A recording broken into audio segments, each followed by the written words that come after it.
Ich habe keine Ahnung, wenn ich das Sleeky-Dings mit meinen Haaren machen soll. Ich probiere es. Aber du musst mir nachher im Zug helfen. Dann würde ich sagen, hey zusammen, ich bin Jenny. Ich bin Flavia. Und wir sind heute hier am Zürich Open Air. Wir nehmen die zweite Folge auf und wir sind nicht allein. Wir haben einen Gast, nämlich Lou Kaina ist bei uns. Hallo. Und ja, heute reden wir so ein bisschen über Festivalerfahrungen, was geil ist am Festival, was nicht so geil ist am Festival. Aber wir reden später auch mal ganz ein bisschen über etwas anderes, über Gefühle. Mal schauen, wie wir so ein bisschen Wie das reintauchen. Ja. Ich würde sagen, let's see. Wahrscheinlich hört man es. Drums im Hintergrund, es laufen so Soundchecks. Wir sind nicht am Flughafen, also manchmal fliegt da ein Flug durch. Ja, voll. Es ist ganz etwas anderes als in der ersten Folge. ganz anders als im Studio, aber wir machen das mal. Voll. Hier. Mal wieder ein First, also eigentlich zwei Firsts. Erstmal nicht im Studio und zweitens auch mal mit einem Gast. Und apropos Gast, ich sage es einmal falsch. Also eben, du bist eine Zürcher Musikerin, machst aber Musik auf Französisch und du hast jetzt gerade vor kurzem deine Matura abgeschlossen. Genau. Und, Congrats. ja, wirklich, Thank congratulations. Und ja, du hast eigentlich für deine 18 Jahre hast du schon viele geile Sachen gemacht. Wer bist du, was machst du? Ich bin Musikerin unter dem Namen Lou Kaina.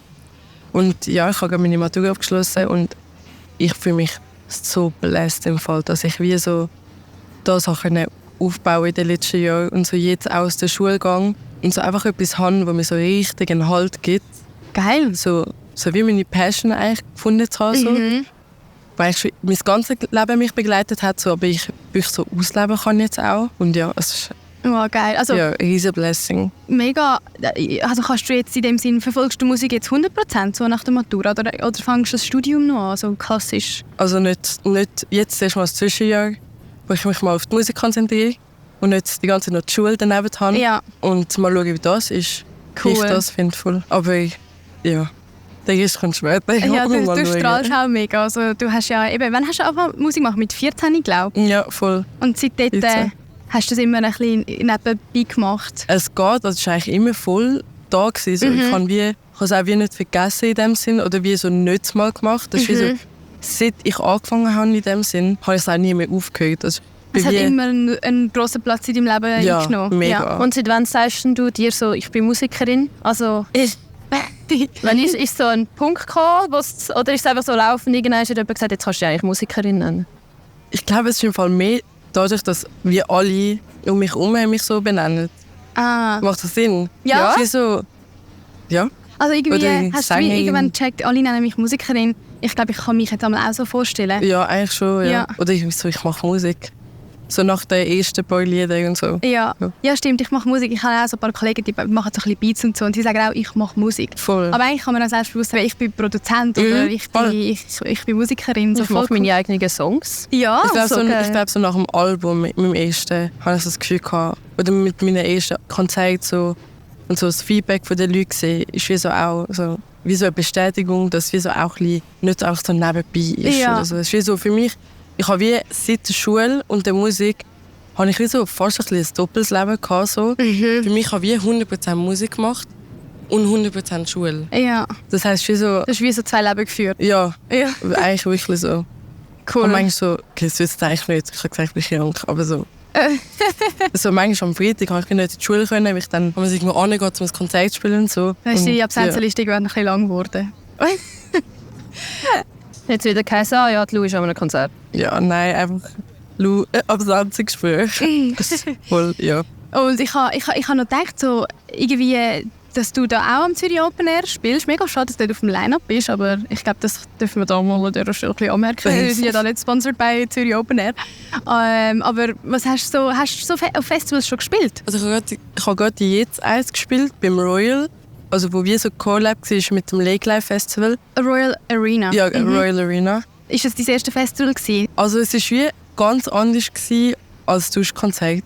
Ja. Wie so, wenn man zum Beispiel wie irgendwo spielt, wo wieder Anlass von dem Abend quasi Das Konzert selber das ist. Konzert ist und die Leute wirklich so eigentlich in dem Sinne auch für dich kommen, ist nochmal eine ganz andere Energie, als wenn du irgendwie an einem Festival spielst, wo die Leute auch ganz viele andere Acts schauen, die dich vielleicht noch mal kennen. Das war in Biel. Und ich habe schon so meinen wie sagen wir dem? Fanbase. Ja, doch, Aber das so kannst du Community, sagen. oder? Ja, Community, I guess. Oder so in Zürich. die Listeners, ja. Ja. Mhm. Und wenn ich jetzt zum Beispiel in Zürich ein Konzert spiele, ist es wie so, die meisten kennen mich, wenn sie ans Konzert kommen. Wenn ich außerhalb von Zürich bin, kennen sie mich meistens nicht. Aber es ist auch mega spannend zu mir sehen, wie verändert sich so die Dynamik so im Publikum. Voll. Zum Anfang, die Leute schauen einfach zu, sind so, wer ist das? Und am Schluss machen sie voll mit. Geil. Ja, Das ist sicher das- auch mega schön für dich, zum sehen, so mega. wie Leute, die dich nicht kennen, wie du die eigentlich in deinen Bann kannst ziehen Ja, und wie voll. sie So anfangen. Du kannst ja wie abholen basically zuschauen, wie sie dich dann anfangen zu fühlen, Ja, oder? wirklich. Geil. Halt wirklich. Ja, mega cool. Ja. Kannst du sagen, Aber ich- Shit und Schein? Stimmt, wir haben ja Ja. eine Rubrik. Das ist ein guter Tipp, genau, für Shit und Schein. Wir haben nämlich immer am Anfang von jeder Folge so eine Rubrik, die heisst Shit und Schein. Und in dieser Rubrik reden wir über unser Lowlight und über unser Highlight von der Woche. Und willst du sonst mal anfangen?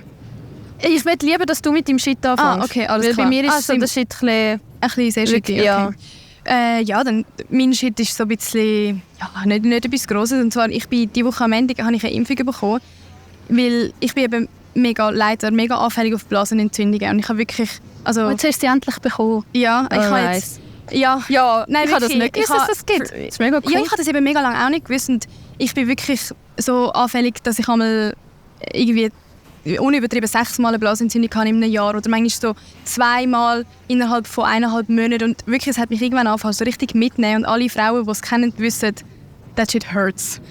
Und als ich dann mitbekommen, dass es eine Impfung gibt, habe ich so gesagt, ja, auf jeden Fall mache ich das. Und es waren 3 Impfungen gewesen. Und ich habe mich wirklich gefühlt, damals in der Corona-Zeit, weißt, so jede Impfung, du hast wie gemerkt, dass das halt wie ein Eingriff ist ins Immunsystem. Und Aber ist auch gut, dann weiss der dass der Körper reagiert. Ich hoffe jetzt mal schauen, ob es mir dann besser geht. Und ich meine, ich kenne eben, wie gesagt, ich kenne alle Hausmittel. Ich weiss, wie ich das am besten nicht bekomme und trotzdem bin ich anfällig drauf. Und jetzt habe ich gedacht, komm, ich mache die Impfung.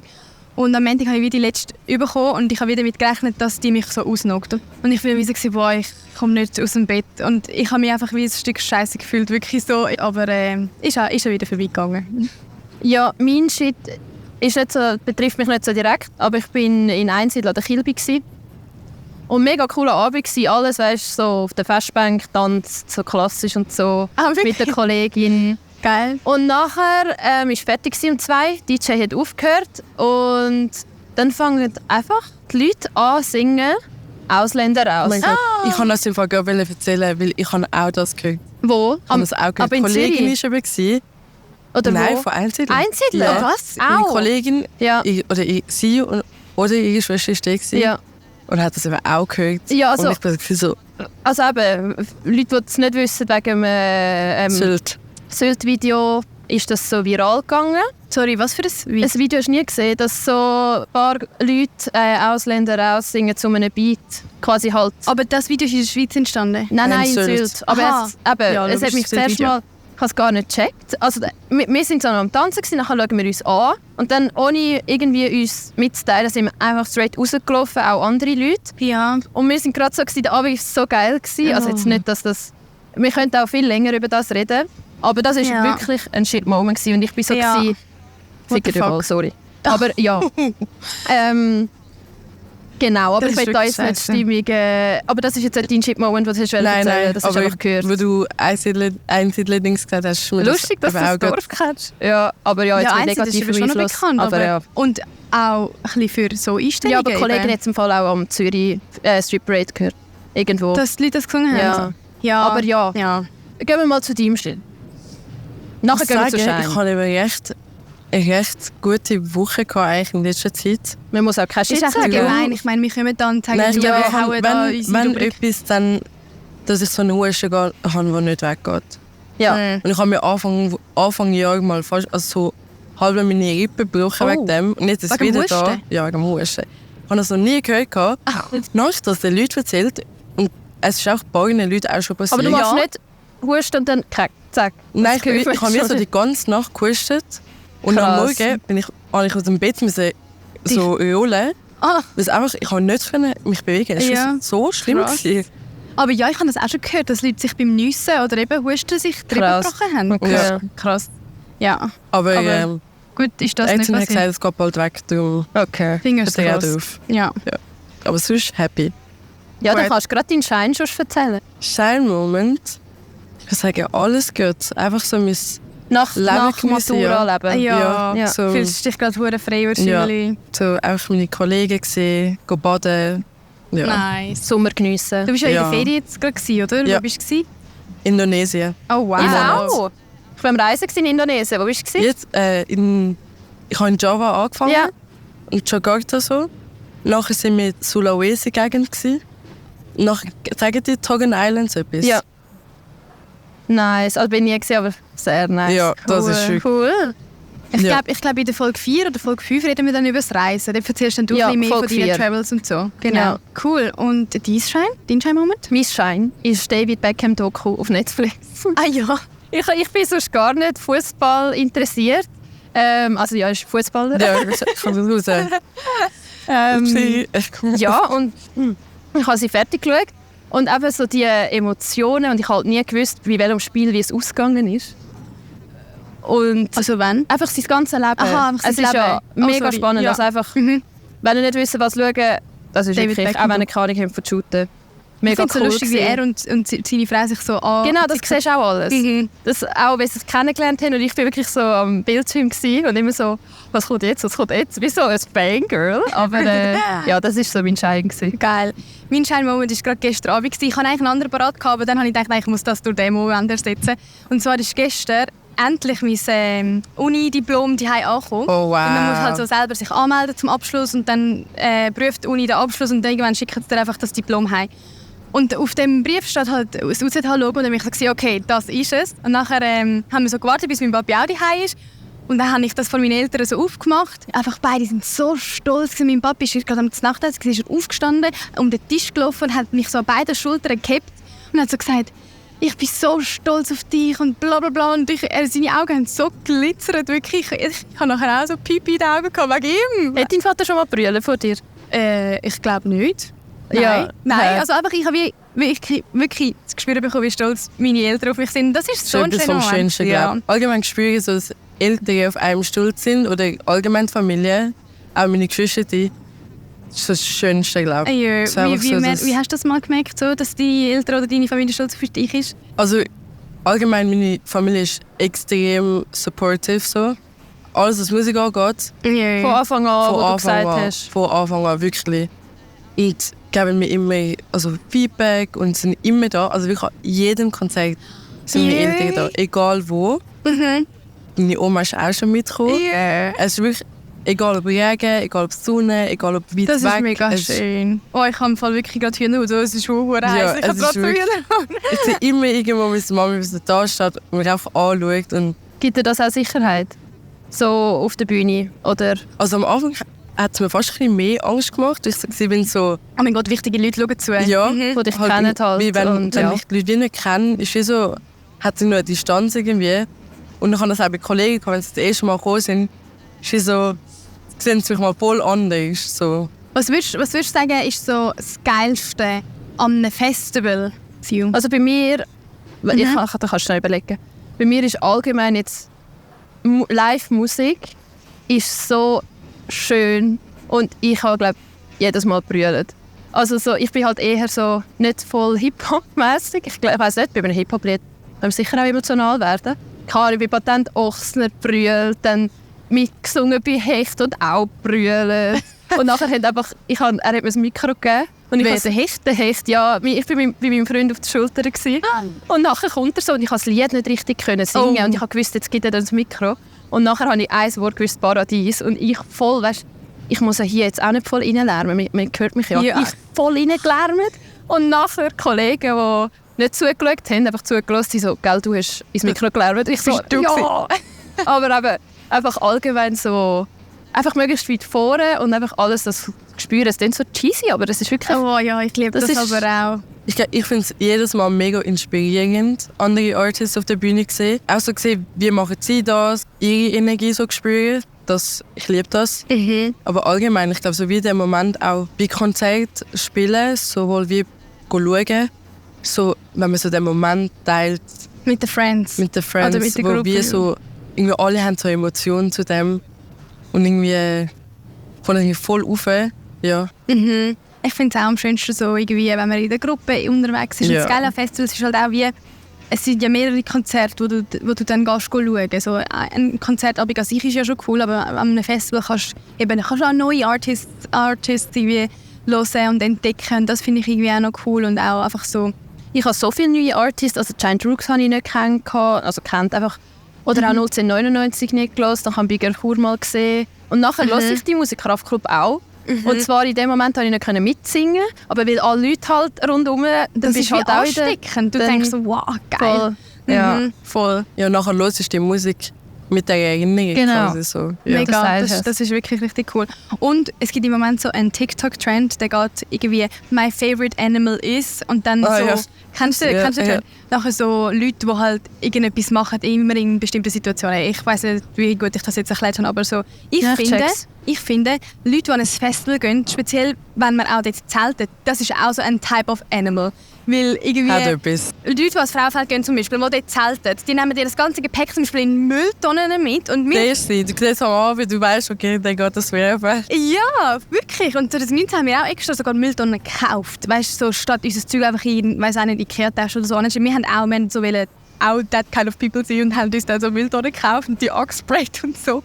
Und einfach irgendwie ist das so typisch, eben Festival Animals.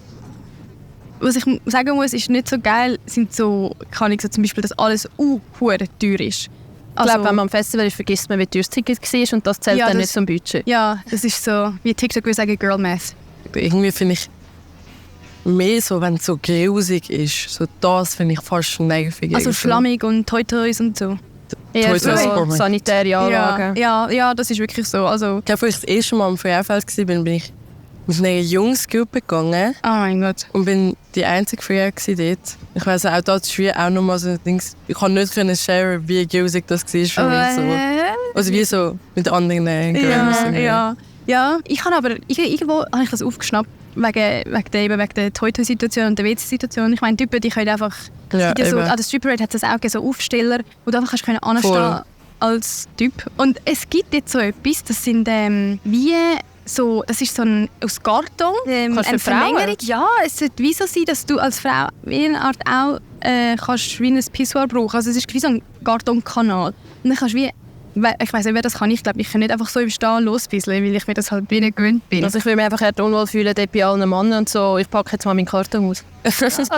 Aber ich finde es noch auch im Stehen. Ich habe das irgend so etwas, habe ich mal auf Temu gesehen, so auf der Insta-Werbung. Ja, das kann gut so sein. So etwas Ähnliches, aber ich habe nicht gewusst. Hey, ihr habt ja vorher so ein bisschen darüber geredet, dass eben so Festivals halt mega emotional sind und die Energie ist so ansteckend, dass man dann in seine Feels kommt und vielleicht ist das ja dann gerade ein guter Aufhänger. Jenny hat einen guten Aufhänger gemacht, aber zuerst durch die neuen Sunrise Young Handy-Abos hat man automatisch Zugriff zu Sunrise Moments und so kommst du zu mega coolen Festival- und Konzertrabatt, beispielsweise Pre-Sales oder Eintritt für Lounges oder 25% Rabatt auf Festivaltickets. Und jetzt gehen wir aber weiter und das wirklich gefühlsmässig. Ich blättere weiter. Und zwar habe ich ein Zitat von dir aufgegriffen. Du hast mal gesagt, wenn du Musik machst, kannst du in Momente eintauchen, wo du Gefühle ausdrücken kannst, wo du auf eine Art so kannst ausdrücken, wie du es sonst nicht kannst. Und es hat mich einfach Wunder genommen, wie du so im Alltag Gefühle ausdrückst. Weil du kannst ja nicht immer ein Lied darüber schreiben, oder ich weiss nicht. Oder vielleicht schon. Doch, ich mache das schon oft. Aber ich glaube, das meiste, was ich mache, ist mit den Leuten darüber reden. So, wenn mich etwas beschäftigt, dann rede ich mit einem Kollegen darüber. Oder mit meiner Schwester. Bist du eher emotional oder eher Eisbrock? Einfach so ein bisschen... Nein, schon emotional auch. Ja. Aber also so, meistens probiere ich Sachen, also wenn mich zum Beispiel etwas stresst, probiere ich schon auch sagen und so ausdrücken. Aber wenn du jetzt merkst, nicht, es stresst dich wegen der anderen Person, sondern du fühlst dich gerade irgendwie, weißt auch nicht wieso, ist das ein gutes Ding, um einen Songtext zu schreiben?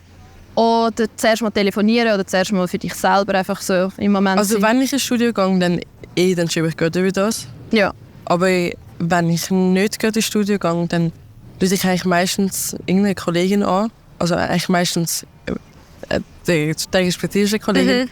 Und ich rede nachher mit ihr darüber. Also ich bin genau gleich da. Ich weiss noch, Jenny hat sicher auch dazu gehört, aber ich hatte einen Moment, wo ich so verwirrt war. Ich habe auch nicht gewusst, wenn ich mich fühle, beispielsweise. Aber dann habe ich gerade, ich glaube, 4 Kolleginnen angerufen und einfach gerade, ich schreibe dann hey, ich muss reden, hast du Zeit? Ja. Und nicht, ich warte nicht, bis mich jemand fragt, weil Ja. wenn ich eine Kollegin nach 2 Monaten war, kann ich lange warten. Aber wenn Ja. ich irgendwie nichts kann, spezifisch und einfach so ein bisschen, keine Ahnung, so ein bisschen down bin in dem Sinn, also, dann ziehe ich mich auch so ein bisschen zurück. Aber so nicht so eine Emo-Art so, aber einfach so mehr so, ich chill einfach. Einfach, du brauchst dann ein bisschen mehr Me-Time Ja. oder so. Oder auch wenn ich mit Leuten chill, so, ich höre ihnen zu. So. Ich meine, manchmal wenn ist irgendwie der Grundmut ein bisschen mehr happy und so, dann ist man ein bisschen mehr outgoing und ein bisschen gesprächiger und manchmal ist es auch ein bisschen anders. Ja. Das merke ich bei mir auch, Voll. ja. Aber merkt man es dir an, wenn du jetzt, merkt man dir die Emotion an, weil bei mir, Ich glaube schon. Sehr. Ich glaube auch. Ich glaube schon bei mir. und dann die Leute, die dich kennen, sagen so, Ja, «Oh, nein, doch. Da ist doch, etwas. Doch, eigentlich, Ja, Also doch. bei dir merkt man das wirklich gut. ja, ich weiss.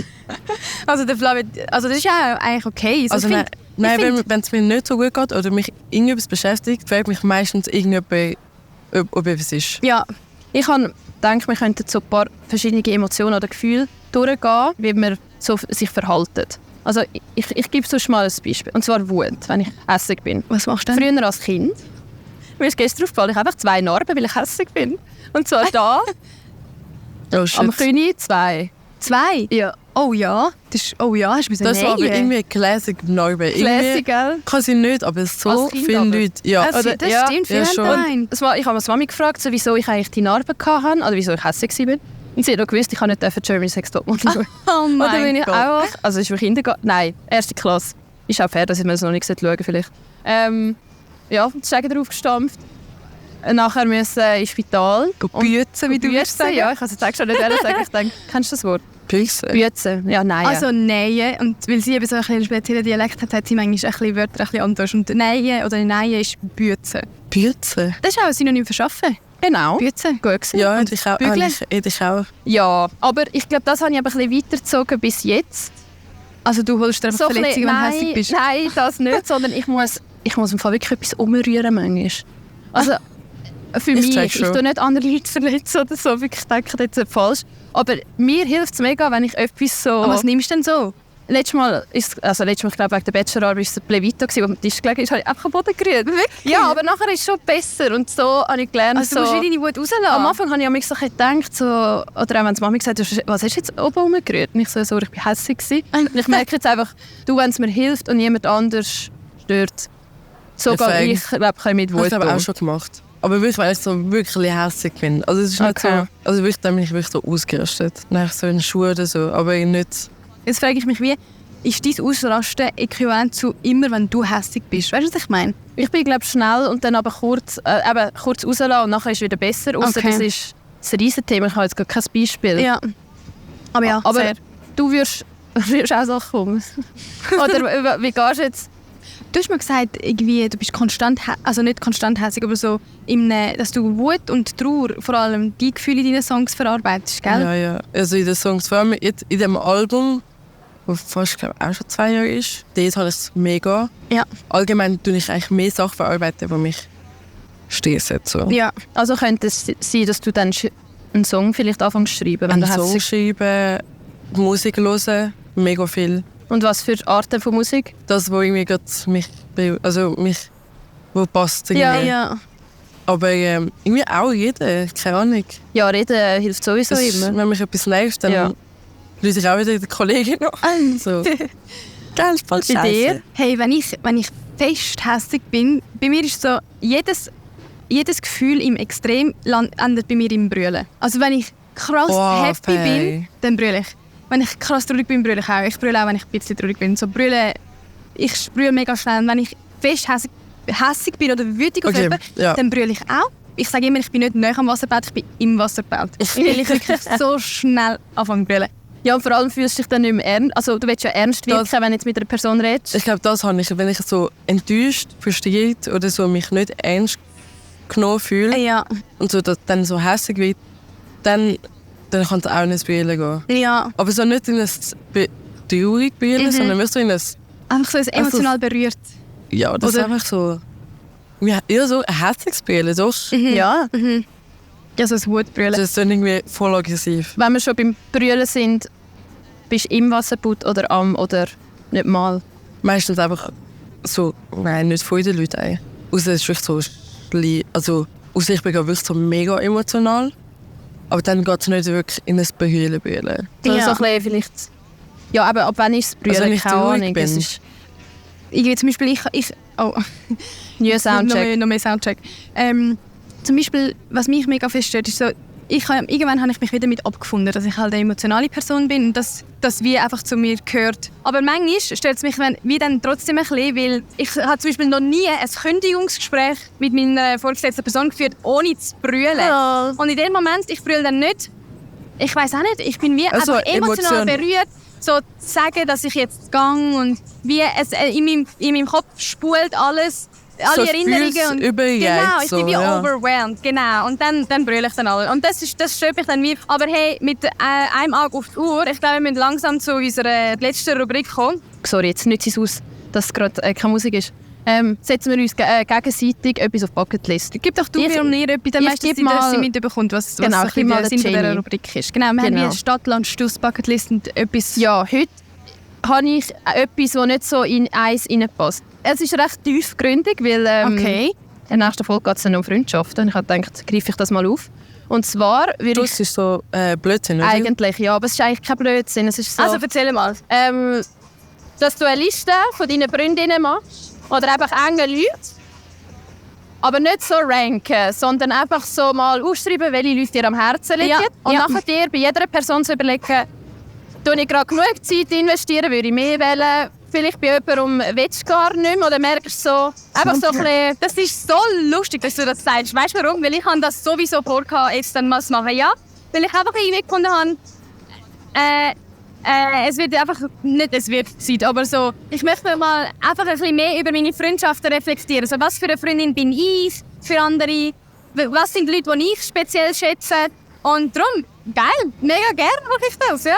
Das gibt dir auf die Bucketlist, dass du dir überlegst, welche sind die 5 Leute, bei denen du am meisten Zeit verbringst. Und was für Macken oder Personality Traits hast du vielleicht von denen übernommen?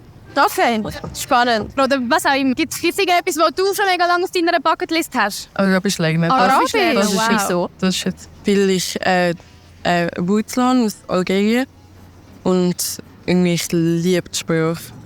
Ich will einfach keine Kannst du etwas sagen? Weil ich habe gar keine... Ich kann nicht